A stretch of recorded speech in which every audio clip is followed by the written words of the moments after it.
आज की वीडियो में हम चेस टैक्टिक्स देखने वाले हैं। चेस टैक्टिक्स मतलब कुछ मूव्स के सेट होते हैं। शायद इनमें से आप कुछ जाने अनजाने में खेलते भी होंगे। इस चैनल पर हम चेस के 24 मेजर टैक्टिक्स कवर करने वाले हैं। आज के वीडियो में मैं आपको 9 टैक्टिक्स और उसके एग्जाम्पल के साथ एक्सप्लेन करूँगा। आगे बढ़ने से पहले इस चेस पजल को सॉल्व करने की कोशिश कीजिए। यहाँ पर वाइट की कंटिन्यूएशन मूव क्या होगी। ये थोड़ा मुश्किल पजल है और इसका सॉल्यूशन मैंने वीडियो के एंड में दे दिया है। हमारा इंट्रो तो रह ही गया। हेलो एवरीवन, मैं हूं शुभम और आप देख रहे हैं पजल स्टेशन। आगे दिखाने वाले सारे टैक्टिक्स में मूव करने की बारी हमेशा वाइट की होगी। तो हमारा नेक्स्ट टैक्टिक है फोर्सिंग अ स्टेलमेट। इस टैक्टिक में हम अपोनेंट को स्टेलमेट करने पर मजबूर कर देंगे। इस कंडीशन में वाइट का जीतना तो बहुत ही मुश्किल है, तो वाइट के लिए ये मैच ड्रॉ करना ही अच्छा साबित होगा। इसके लिए वाइट को सबसे पहले ब्लैक के राजा को चेक देना होगा। ब्लैक के राजा के पास मूव करने के लिए सिर्फ एक ही स्क्वायर बचा है। अब आप इस पोजीशन को ध्यान से देखें तो वाइट के राजा को मूव करने के लिए कोई स्क्वायर ही नहीं बचा है। इसी का फ़ायदा उठाते हुए वाइट ब्लैक को इस गेम को स्टेलमेट करने पर मजबूर कर देगा। अगर ब्लैक का हाथी मूव करने की कोशिश भी करता है फिर भी वाइट इस मैच को ड्रॉ करने के लिए ब्लैक को मजबूर कर देगा। नेक्स्ट टैक्टिक है परपेचुअल चेक्स। इस टैक्टिक की मदद से भी आप मैच को ड्रॉ कर सकते हैं। इसे 3-फोल्ड रिपीटेशन रूल भी बोलते हैं। इस टैक्टिक में एक प्लेयर अपने अपोनेंट को बार बार 2 स्क्वायर से ही चेक देता है और अपोनेंट का राजा भी बार बार सिर्फ 2 स्क्वायर पर ही मूव करता है और ऐसा 3 बार होने पर उस मैच को ड्रॉ माना जाता है। फॉर एग्जाम्पल, इस कंडीशन में वाइट पीस डाउन होने की वजह से इस मैच को जीतना वाइट के लिए थोड़ा मुश्किल हो सकता है। इसीलिए वाइट मैच को ड्रॉ करने का फैसला लेता है और अपने हाथी को सेक्रीफाइस करता है। उसके बाद वाइट अपने वजीर से ब्लैक के राजा को बार बार चेक देता है और इस पोजीशन में आने के बाद 3-फोल्ड रिपीटेशन रूल लागू होता है, क्योंकि वजीर सिर्फ इन 2 स्क्वायर पर मूव होकर ही ब्लैक के राजा को चेक दे रहा है और ब्लैक का राजा भी सिर्फ इन 2 स्क्वायर पर ही मूव हो रहा है और ऐसा 3 बार होने की वजह से ये मैच ड्रॉ हो चुका है। नेक्स्ट टैक्टिक है विंडमिल।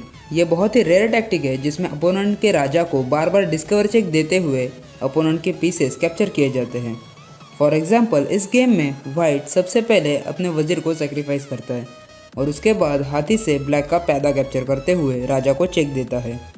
उसके बाद बार बार चेक देते हुए वाइट ब्लैक के पीसेस कैप्चर करता है। इस कंडीशन में ब्लैक चाहकर भी इस सिचुएशन से बाहर नहीं निकल सकता और वाइट पीसेस कैप्चर करते हुए बहुत ही ज़्यादा एडवांटेज के साथ इसे ख़त्म करेगा।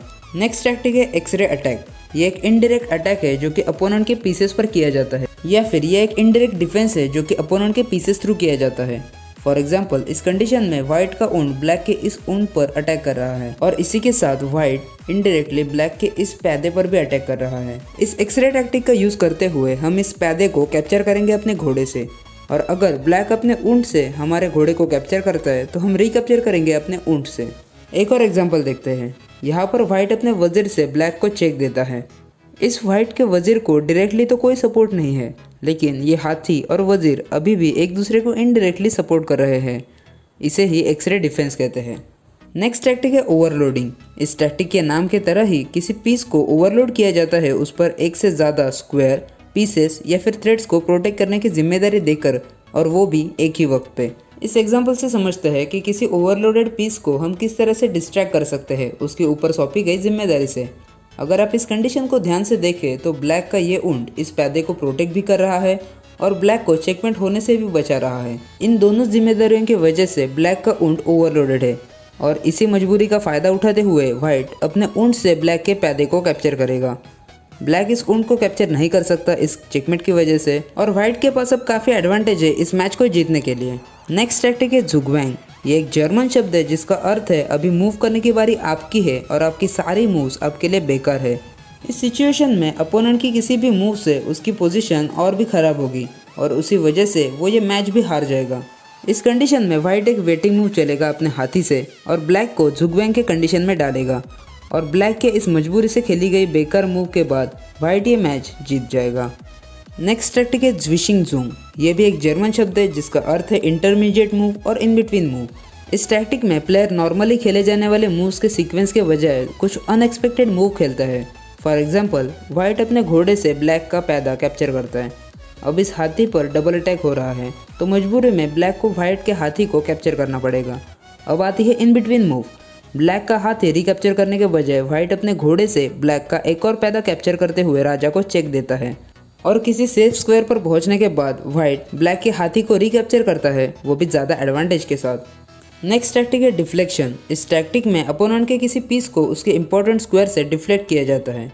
फॉर एग्जाम्पल, इस कंडीशन में ब्लैक का राजा इस हाथी को प्रोटेक्ट कर रहा है। अगर व्हाइट ब्लैक के राजा को किसी और स्क्वायर पर डिफ्लेक्ट कर दे तो व्हाइट उसका हाथी कैप्चर कर सकता है, और यह करने के लिए सबसे पहले व्हाइट को अपना ऊंट सेक्रीफाइस करना पड़ेगा ब्लैक का राजा डिफ्लेक्ट करने के लिए। ब्लैक का राजा डिफ्लेक्ट होने के बाद व्हाइट सिंपली उसका हाथी कैप्चर करेगा। नेक्स्ट टैक्टिक है डिकॉय। इस टैक्टिक में हम अपोनेंट के लिए ट्रैप सेट करते हैं। ये थोड़ा डिफ्लेक्शन से ही रिलेटेड है। डिफ्लेक्शन में हम अपोनेंट के पीस को एक पर्टिकुलर स्क्वायर से डिफ्लेक्ट करते हैं, और डिकॉय में हम अपोनेंट के पीस को एक पर्टिकुलर स्क्वायर पर लाने की कोशिश करते हैं, और जिस पर्टिकुलर स्क्वायर पर लाने की कोशिश करते हैं उस स्क्वायर को पॉइजन स्क्वायर भी बोलते हैं। मतलब बेसिकली हम अपने मूव से अपोनेंट के पीस को पॉइजन स्क्वायर पर लाने की कोशिश करेंगे। इस मैच में ब्लैक जीतने के बहुत ही करीब है। उसे सिर्फ एक मूव चाहिए ब्लैक को चेकमेट करने के लिए। क्या आप सोच सकते हैं इस कंडीशन में भी कि व्हाइट इस गेम को कैसे जीत सकता है? व्हाइट यहाँ से चेक तो दे सकता है, लेकिन ब्लैक का राजा यहाँ से भाग जाएगा। अगर ब्लैक का राजा इस स्क्वायर पर होता तो हम अपने हाथी से चेकमेट कर सकते हैं, यानी कि इस कंडीशन में F8 पॉइजन स्क्वायर है, और ब्लैक के राजा को इस पॉइजन स्क्वायर पे लाने के लिए हमें अपना वजीर सैक्रिफाइस करना पड़ेगा, और उसके बाद हम अपने हाथी से ब्लैक का चेकमेट कर देंगे। और यही वीडियो की शुरुआत में दिए गए पजल का सॉल्यूशन भी है। इस वीडियो को ज़्यादा से ज़्यादा शेयर कीजिए, और लाइक, सब्सक्राइब और कमेंट तो आप कर ही देंगे। Thanks for watching.